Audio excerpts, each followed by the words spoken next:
Welcome to Sovereign Souls, a special podcast sponsored by the Spirit Release Academy with your hosts, John O. Webster and Andy Porter. Hello and welcome to Sovereign Souls. This is sponsored by the Spirit Release Academy. And today we are very, very pleased and very proud to have a wonderful guest by the name of Mr. Robert Falconer with us today. And he should be talking through his experiences and his life's work. Somebody that was connected to our boss, Dr. Terence Palmer. And I think the first thing and the easiest thing and the most important thing is to hand it over to you, Robert, and let you introduce yourself and tell us all what you do. Okay. Thanks for having me. I've spent my own background. My childhood was extreme violence, sexual abuse, physical abuse, trauma out the wazoo, mother in mental institutions, dad, both parents raging alcoholics, all this violence, brother suicide while we're teenagers, father murdered a little later on. So all my involvement in the therapy world came from my desire to heal myself. And for many, many years, I focused on other men with histories like mine and healing severe trauma. And then it became very, very clear to me about 15 years ago that we can go in there and deal with all the wounded parts and then all the protectors that come up in reaction to the wounded parts, all of that. And there's a whole deeper level. And that's spirits that get attached to us. And they're very, very, sometimes very, very negative ones that are just trying to destroy us. And then there's also the issue of attaching to some kind of benevolent spirit presence, higher power, God, the divine, the sacred, whatever you want to call it. But when we do the inner work of going to these realms, we will open to those deeper levels. And I think the Western psychotherapy world is willfully blind to this and tries to pretend it doesn't exist. And I think many of the very spiritually oriented people are sort of willfully blind to all the stuff the Western psychotherapy world can clear up. There's like all this sort of garbage and trauma and residues and yuck that we need to help clear away so that we can have access to these deeper realms and help the negative spirits get out and help people develop more profound relationships with the positive ones. No, that's amazing. And over the years then, how would you notice that somebody has these sort of dark force attachments? Okay. How would you know? Okay. In IFS, which is the kind of psychotherapy I have practiced for 15, 20 years, it's a parts work model. We're made up of parts. We are not one unified thing. We're much more like a football team than a tennis player. Right. Yeah.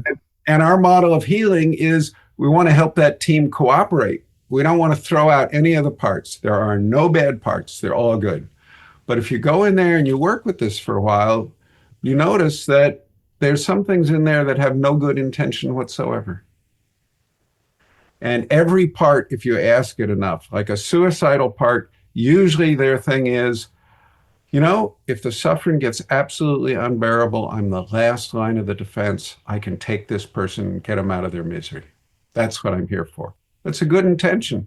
You can join with that good intention. You don't join with them killing the physical body. But sometimes there are beings in there who have no good intention. They just want to destroy the person. And that's an external energy. They call it in IFS, they call them unattached burdens.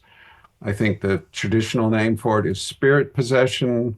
You know, in America, they're most often called entities, and those things have to be helped to leave the system and you don't try and integrate those or try and get those to play on the team because they just want to destroy. And how are you actually sort of detailing that information, Robert? Is that with hypnotherapy? So the client's in a hypnotic state? I just talk to people and say, go inside. What do you see inside when you check inside?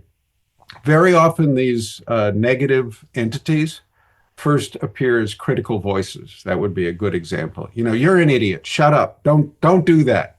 And everybody has internal critics, But most of them, if you ask them enough, what's good about criticizing it, they'll say, well, then this person won't take risks and get hurt or something like that. But if you start having the person interact with the critical voice in their head, and it just says, what's good about my criticizing you? I'll make you small. I'll win. Stuff like that is just negative, negative, negative. Then it's probably not a part of the person. And then I just ask the person, you just ask it. Ask it this question, are you a part of me? And for some reason, these things do not seem to be able to lie, or almost never lie, about this one question. They lie about everything else. But this one thing, they'll avoid the question and try not to answer it. But usually they cannot directly lie and claim to be a part when they're not. Wow. So they're seeing them as a kind of internal part of their conscious awareness, or they see them as an external spiritual possessed or possessing energy effectively? Both. Yeah, but okay. There are really internal parts that we want to help and reconcile with. And I believe there are also really external energies we want to help move on. And I want to say the one difference between what I do and more traditional deliverance and exorcism ministries is that I think almost all of these things are themselves lost in suffering. And they're miserable, and they've been trying to hide in the person, and they're usually feeding off the person's life energy. They're starving, they're suffering, they're miserable, they're lost. So my attitude towards them is to try and help them go to a place where they can heal. I'm not like a fire and brimstone, you go to hell kind of person at all. Some of them will go back to the darkness, but I do everything I can to help them go to a place where they also can heal. No, I understand that. That's very similar to some of the work that we do on the psychic surgery side of things, more than the spirit release of what we do. But is that something you do yourself, Robert? We'll call it exorcism. You do the exorcism yourself, yeah? I do that a lot.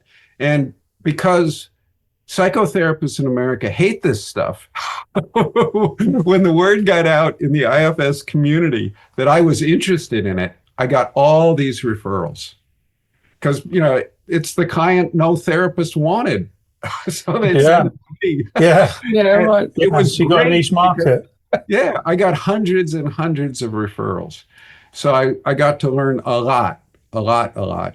And most of the time, what I would do is I would see the client with the therapist there to witness, so that I could help the client and the therapist could learn what I'm doing and see that. Was that over Zoom, Robert, or was that in person?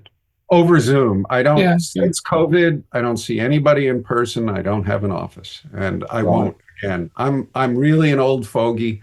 I'm 77. So, this Zoom in my house is so much better for me. Yeah. No, it works extremely well. And since you've done this, then, have you found that attitudes are changing? Because obviously you're at the point of the spear leading this forward in the IFS world. Are other therapists coming to you saying that they understand your work and that they're beginning to see that themselves? I've had something like, at least 400 or 500 in my supervision groups. And I also work a lot internationally. I've worked in Japan, Korea, China, Pakistan, Mexico, Canada, all over Europe. The United States, and maybe England comes in second on this. We are the worst in terms of accepting this. I mean, you folks might be almost as bad, but I think we are the worst. I would really like to get better connected to Brazil. And I'd really love to get a Portuguese translator for my book, because I think they would be one of the most accepting audiences with their history of Spiritism. Yeah, and of course that's what Terry connected to them. So Terence Palmer connected to the Spiritists. They came over here and did a presentation with him. So he was very sort of connected into that whole audience over there. So you are right. They do seem to be forward thinking in that way, really. Yeah, and I've gone to quite a few Spiritist meetings here in America, and studied what they do, but I haven't been able to get my book translated yet into Portuguese. Certainly, if there's any Portuguese out there now that are interested in helping, this will be a good route in. Because I mean, we're now beginning to work with somebody in Argentina with the Spanish language, purely for that reason. The Southern Americans, South Americas, and also the Spanish speakers for Europe as well is going to be a big difference for us, a game changer, in fact. So we're really looking forward to her coming on board. And I think that's the thing, isn't it? Particularly down in sort of the areas that you've just mentioned, Brazil. I know from our work in spirit release therapy, there is a big clientele base down in the Southern Americas, particularly Brazil. And they very, very much believe in this. They very believe in this. I think it is, like you're saying, what we would call the modern Western world, perhaps the UK, the United States, we seem to be more closed to it than everybody else. And that's only going to hinder the mental health, anxiety, and everything else that is just exploding through our civilizations at the moment. This is a very good answer to that, without medication, without the need for locking somebody up and going through that whole medical process. We are experiencing an epidemic of mental illness of unparalleled proportions. The traditional methods we've been offering to heal this are failing or have failed, depending on your point of view, and we need radically new stuff. We don't need just a little tweak to what's been going on. And I think one of the things that really help is the kind of work and recognition that you and your group and me and a few others are offering, that the world of the spirits is real. You know, there was this guy, Michael Harner. I studied shamanism a lot too. And at the end of his life, he was like 87 or, really feeble and old. And he'd done so much. I mean, he's an amazing man, or was. And somebody asked him, all your work, all these years, what have you learned? And he thought for a minute and he said only 3 words: spirits are real. Perfect. Yeah. That captures it quite nicely, I guess, Robert, isn't it? Yeah. Yeah. I think that's the thing. I mean, obviously, myself and Jono came into this work because we were hearing voices and able to talk to spirit. So anyone that's a medium knows that spirit is real because we talk to them, and you kind of integrate that into your life, basically. That becomes your life, working with these discarnate spirits that we see and we know around us.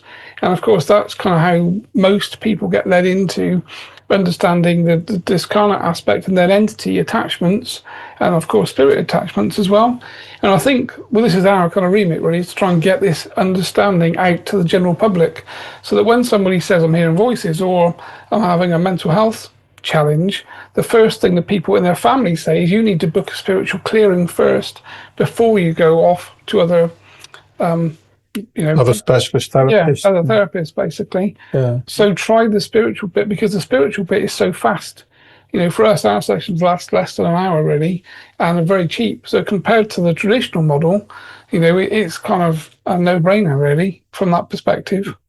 Yeah, and psychiatric medicine slowly destroy people's brains. Yeah. Even the new, quote, new generation antipsychotics, it'll turn your brain into a jellyfish in 10 years. Wow. And that was something that's not the technical description, and that's not what I'm supposed to say, but that's the reality, I believe. The reality. But it is a description that we all understand. And I think certainly, the people that are going to be listening to us initially and watching our podcast, they're going to get it. They're going to get that phrase absolutely, completely. And I think this is one of the reasons why our work is growing so quickly, because, as Andy said, it's a very quick method of spiritual check and a cleanse for spiritual hygiene. It's very affordable.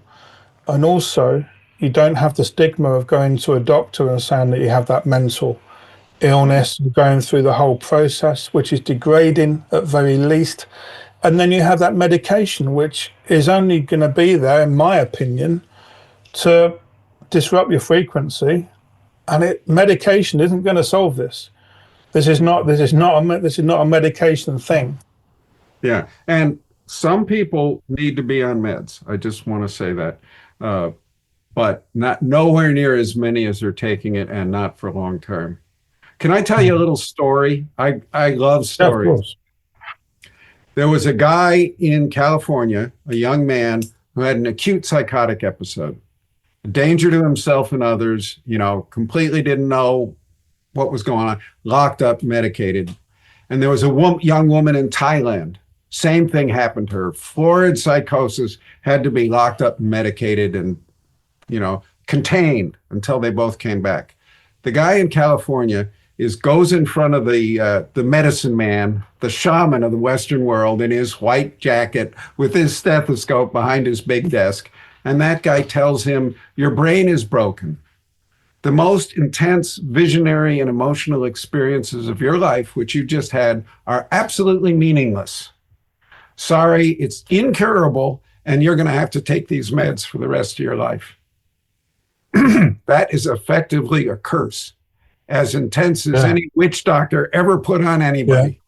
The woman in Thailand goes home to her village, and they tell her, oh, you've been given a very difficult life. It can be incredibly rewarding and powerful, but it's very difficult.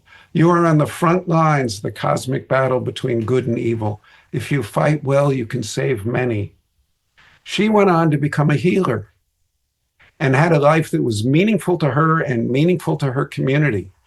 Both of these people continued to have acute psychotic episodes where they totally lost contact with any kind of reality and had to be contained for their own safety and for the safety of others around them.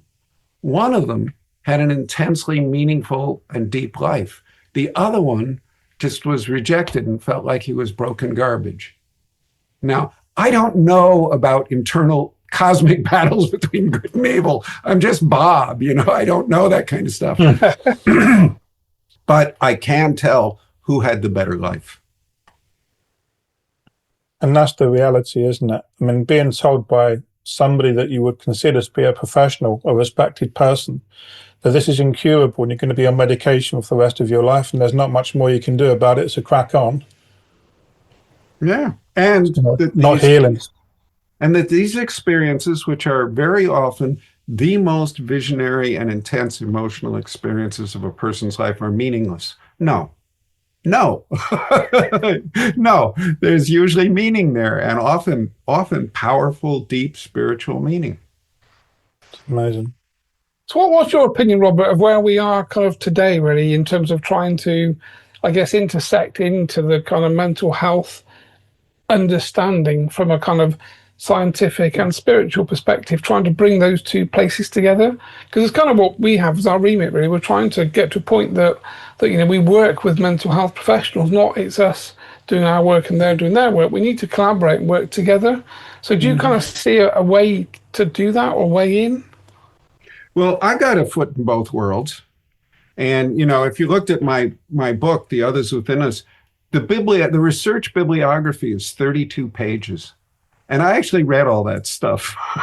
So, wow. And I try very, very hard in that book to make a very powerful, rational case as to why we should be looking at this and why we should be working at it in this way. And I'm still doing stuff like that. I think it's important. We need to bring both worlds together. So yeah. Bob, can you just name that title again, please? The Others Within Us. And it's available on Amazon. And it's 450 pages. So it took 10 years to write, but I think it makes a very powerful case that we should. So do you see that book being kind of aimed at psychiatry, or what's the kind of target audience really when you started to write it to when you finished it? Things changed, I guess, over 10 years possibly. It was just anybody, my number one audience, anybody out there who's suffering. That's it. Yeah. That's my baseline. I want to reduce human suffering, whatever that takes, however I can help. And people can find this on Amazon, because that's a powerful statement to make, and it's important that people know how easy it is to come by this book. So it's available on Amazon. They can download it. Yeah. There's a Kindle and there's an audio book and there's a written book and all that stuff. Yeah. and it's selling pretty well. For, all these publishers told me nobody reads nonfiction over 200 pages anymore. Cut this book in half. Yeah, but here you are. Yeah. And you mentioned this book, but I mean, do you have any others in the pipeline? Have you got any more coming through? I have 2 more I've published since then. I've published one called When You're Going Through Hell, Keep Going. And it's a book of quotations. That title's a quote from Winston Churchill. And it's quotations and short stories that have helped me get through my own trauma history and helped other people. And they're mostly quotations about connecting to spirit. And then I just published another that I co-authored with a couple other people on Emanuel Swedenborg and IFS, this kind of therapy I do, called Opening the Inner World. And most people don't even know who he was anymore. He was the foremost scientist of his day. He died in 1770 something, so 250 years ago. When he was 50, he started talking to demons and angels. And he spent the rest of his life recording his conversations and creating a 30-volume corpus of work, which I think of as a geography of heaven and hell. And much of it corresponds very, very closely with what IFS therapy has discovered from a completely other point of view. So I think he's somebody worth studying, but he's very difficult to read. So I just published that book, Opening the Inner World. And then I've got another one that'll be out in about a month called Spirit Speaks. Because in doing all this work, I've also developed a way to talk with the benevolent spirit to increase my connection to the divine, the sacred, whatever name anyone wants to use for it. And I've summarized, I've got like over 3,000 pages of these conversations that I've recorded, and I've summarized them. And that's what this book, Spirit Speaks, will be. And I've got another book that will be out hopefully later this year or early next, and yet another one I'm working on. So, right. As an old fogey, I'm kind of busy. Well, you're clearly keeping yourself busy. I mean, it does sound like just by having a good read of those first 3 books with your next one coming out, that you've pretty much covered everything that we are interested in. I've got to be honest with you, Robert. We have both read Dr. Terence Palmer's book, and we have both struggled. We have both really given up. Yeah. It's I'll be honest, I got to the end of the first chapter and I didn't go any further than that. The level that Dr. Terence was writing in was far above me as a simple medium working in the spiritual world. And that was written for the academics, that was written for the doctorates and the PhD level, which clearly I'm not.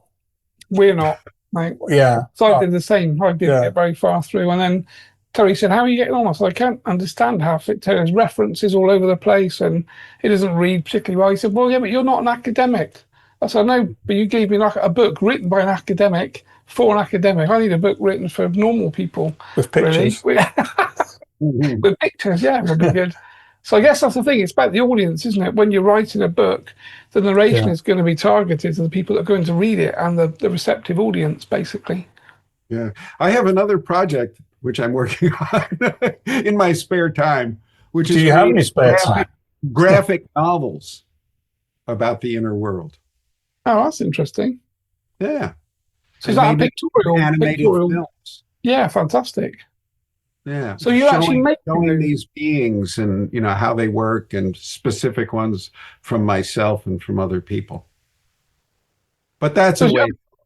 Yeah, I was going to say, has your work been recorded on Gaia at all, Robert? I don't think so. No. But I've got a website, and I've been on like 40 or 50 podcasts now with over 250,000 views. Right. So people are interested in this stuff, even though academia tries to pretend it's garbage. People are interested. And an interesting thing, academia attacks me from over here. I'm a nut. And then the deliverance ministers were here because I'm not mean enough to the spirits. So it's like, and You're in the middle getting hit. Yeah, I tell them, I want to be a bridge, not a target. Please, can I be a bridge? You come out with some very good phrases, Robert. I think first of all, I think as soon as this is over, I'm going straight on Amazon and I'm going to have a good look at those books. And I do feel that many people in our groups would be drawn into this work as well that you do, reading the interesting stories that you have and proving the facts of your work out in the written page. I think this is a fantastic way of working, and certainly aligns with what we do. Let me say one thing else, if I can. You know, books cost money, but my website, robertfalconer.us, has tons of free stuff. There's a YouTube channel with a bunch of demo sessions and, you know, a whole bunch of free lectures, and there's links to all those podcasts I mentioned. So if somebody's financially challenged, there's lots and lots of free stuff. I really want to not have any financial barriers to people accessing this kind of stuff. And just mention the website again for us. robertfalconer.us. robertfalconer.us. Have we plugged that enough? I think so. Yeah, I'm well plugged now. Yeah, we'll plug you on the text on the podcast anyway, of course. But yeah, but I mean, certainly from our point of view, certainly for this conversation, it's really important for us to say hello initially, because we know that you and Dr. Palmer were very close, and that you admired his work. Yes, and that Dr. Palmer is, you know, we still call him the boss. Sat around there. Yeah, we have the photo of him there. We call him the boss, and he reminds us daily that he is still the boss and still pushing us forward. And I think we would definitely like to welcome you again at some point and really start pinning down some of the more experiences that you've had, the whys and wheres, and how you overcome this. So I think that's a great podcast just in itself. Okay, great. And I've worked a lot overseas, so that's also very interesting how similar this is all over the world. Because that's one of the things, actually, Robert, isn't it? This transcends culture, color, everything, religion, every religion, every culture, every color is experiencing possession problems in different ways. So it is a transcendent problem, really. Yeah, I think so. But the patterns are the same. Yeah. And I just want to give you two encouragement. I mean, even though we get attacked all the time, there are a lot of us out there doing this, and we're starting to talk to each other more and more. And I'm hopeful. Yeah, well, I think it's certainly our remit, really, is to try and bring as you said, those people that are interested in this topic, trying to bring us all together so that we can all communicate and talk. We've all got different ways to do things, but ultimately we're trying to help people. That's why we wake up in the mornings, because we've all been through similar experiences to yourself in different ways. Most probably all of our practitioners have that common thread too. When we talk to them and read their profiles, they've all been through trauma and very difficult, challenging life experiences, and then they come out wanting to help other people. And when you know that a lot of the problem is spiritual, as in attached to scarlet spirits or entities, or the other things that we resolve, we know we can help people and clear them very easily and very quickly. And we wouldn't really be doing our duty if we weren't to do that. I think that is our remit, really, we have to find a way to get the information out to the general public that there are spirits out there that will attach to you and they will ruin your life if they can. And this is kind of our core mantra, I guess. Yeah. And it's a big world. And no matter what your field is in the therapy world, there's more required. So we don't see anybody as competition. You either work with the light or you work with the dark. We're interested in working with those that have that shine of light. And we'll just connect to everybody as much as we possibly can and get the work out for you, get the work out for us and everybody else that we can see, because there's got to be a big shift happening and it's got to start somewhere. And I think that started with you. That started with Dr. Terence Palmer and many people before we came along. But it's nice to put the energy into that into that fight as well, isn't it? Yeah, I think it'd be good if we can collaborate behind the scenes. Obviously, we're open to that too. We're open to collaborate with anyone really that is interested in this topic, people that want to help, people that want to get information out, or we're bringing together a network of people inside our own organization that can do statistics and start to write papers, and we can start to go into kind of the medical fields and just get the information out there and actually prove that this does have efficacy. The methods we use work, methods that Dr. Palmer developed work, and therefore we need to obviously find the audience that's receptive to that conversation, and people like yourself, of course. Yeah. Great. So I think I have a really awful memory, and I think you're going to need to remind me of the 3 books that you have out on Amazon, which are called The Others Within Us. Yep. And then there's When You're Going Through Hell, Keep Going. And then there's Opening the Inner World. And that's co-authored with Chelsea Odner and Jonathan Rose. Wonderful. And one more time, the website. robertfalconer.us. There you are. There it is again. So for anybody interested, got to have a look at this website, got to have a look at the books. There sounds like there's a whole host of information out there that can just be sought and got. So have a look around, make your own minds up, have discernment, see who you want to learn from, see how your gut feeling is, and don't let anything restrict you, because light will always overpower the darkness. We just need to find that spark. So, Robert, thank you very much. It's been absolutely our pleasure in meeting you and having a chat with you. And I really, really hope that we can do this again. Okay. I'm open to that too. Blessings to both. Perfect. Take care. Blessings. Thanks, Robert. Bye-bye. Thank you very much. Bye. This podcast is sponsored by the Spirit Release Academy. To learn more information about the Academy and their ongoing courses, please visit spiritreleaseacademy.com.